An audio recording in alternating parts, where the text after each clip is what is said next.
All right, guys, another day, another strength, and now we got my favorite lift here. We're talking about the best accessory movements for strength for the press 2.0, the starting strength press, right? The Olympic press, some might say. Love this bad boy.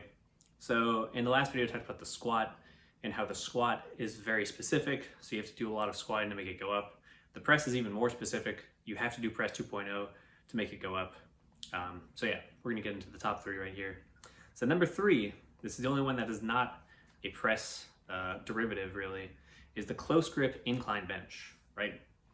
So I like this one a lot because it overloads the press prime movers.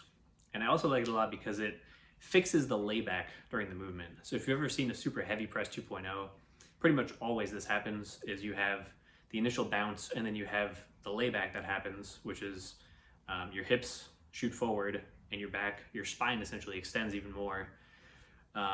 Which allows you to get under the weight and lift it up. So it's mechanically efficient to do that. It is desirable in the press 2.0. It's not dangerous. There are articles on startingstrength.com. I'm not gonna go into that in this video. But yeah, the downside to the layback is that it takes the stress off the smaller muscles, which are the delt and the triceps, and puts it pretty much all in the pecs. And also, you're kind of, by slamming under the bar, you're extending your arms artificially almost, so that you don't really have to use your triceps. So it kind of eliminates some of the press portion of the movement, right? So it's still legal, you know, it's still like, that's the nature of the press 2.0. It's a wild, wacky lift, which is why I like it a lot.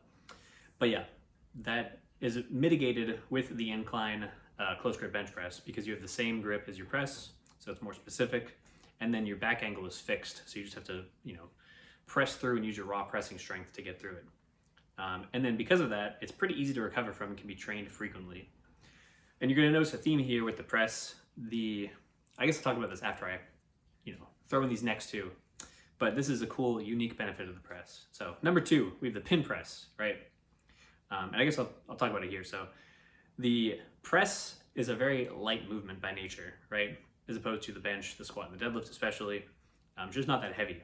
So the pin press works great as an overload movement for the press, right?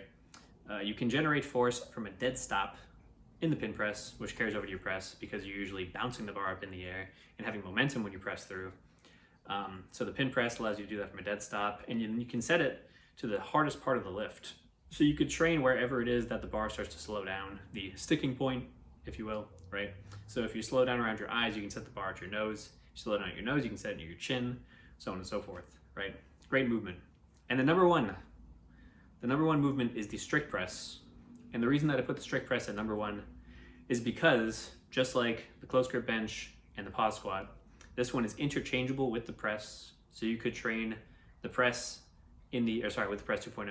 So you could train the strict press in the place of the press 2.0 and your press 2.0 would still go up. And then also, it is the most similar, right? I guess the same thing, but you have to generate force from a dead stop in the strict press. So it's the same benefit as the pin press, right? And then you can also control the layback a bit more because you're not first throwing your hips forward and like getting all wild. So because the start's a little more controlled, you can kind of like, you're still gonna lay back because it's more efficient mechanically, but you can reduce the layback slightly so you're training more of the front delts and the triceps. And then it's also a little bit easier to recover from the press 2.0, even though the press 2.0 is still easier to recover from. But you can train it very frequently, either as a main lift, or if you're doing press 2.0, then you can use the straight press as like back off work. So you could do like singles or doubles with the press 2.0 and then do some back off sets of like 5 to 10 with the strict press, right? Which is good because the bar path is the crucial part of the press that needs to be practiced. So you can still practice the bar path with the strict press. So the press 2.0, very specific, right? Kind of like the opposite of the bench press, but also it's kind of the opposite of the squat as well. And what I mean by that is that the squat is very specific, so you have to do just squatting movements. And the downside to that is that squatting is very stressful, it's very taxing and fatiguing. So after you're done with those squatting movements, not only do you not need to do anything else, but like you really can't do anything else because you don't have room for it. But the press, the benefit is that it's not very fatiguing, it's not very stressful. So you can actually benefit from non-specific movements in conjunction with the press. Meaning that if you were to not press 2.0, like if you were not doing it at all and you were just doing a bunch of bodybuilding work, then your press 2.0 would tank. But the press 2.0, you can do a bunch of bodybuilding work on top of it and still do the press 2.0, which is great. So, and I think you can and should do that. So basically all the movements from the bench press video A lot of the same stuff. So like all kinds of pulls, especially vertical pulls for this one. So horizontal pulls help the bench the most. Vertical pulls are going to help the press the most because it trains basically the same muscle mass antagonistically. Any kind of upper back work, so that's still like horizontal incline pulls. Also stuff like upright rows, rear delt work, trap work, any of that, right?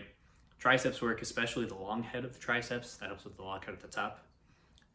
So those are all really great. Ab work is going to help a lot because it's easy to recover from. Whereas I don't know about ab work with the squat particularly.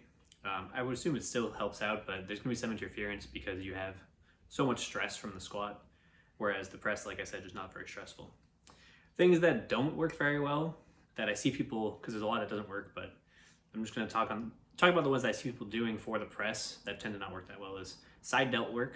So if you're pressing properly, your grip is going to be approximately shoulder width, so pretty close, and you're not using a lot of side delt really.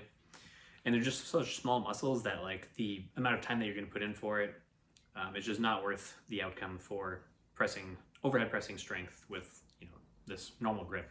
If you're doing like a behind the neck press, or you're doing an overhead press with a wider grip, where you have a different kind of overhead pressing goal, like if you're doing like strongman pressing with the different grips and stuff, then you might have to include some side delt work. But for the press 2.0 specifically, it just doesn't get used very much. And also because the hip motion, the bar is going to be up here by the time you start pressing, and your side delts are out of it by that point.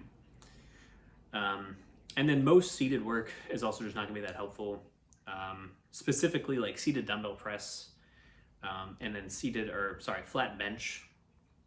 And the reasons for that are because I think the press carries over to the bench a lot more than the bench carries over to the press because it's so specific. The bench is very pec heavy. You don't use a ton of pecs in the press 2.0. I guess by the time you're using, you do kind of use the pecs during the layback, but also by that point, it's a lot more about how far you can rocket the bar with the hip bounce, because then you're just kind of like contorting under the bar at that point, right? Like I said, the press is a wacky lift. But yeah, those are the movements that do and do not work for the press 2.0. Hope you guys enjoyed this video. Say something in the comments, and I'll see you in the next video. All right, goodbye.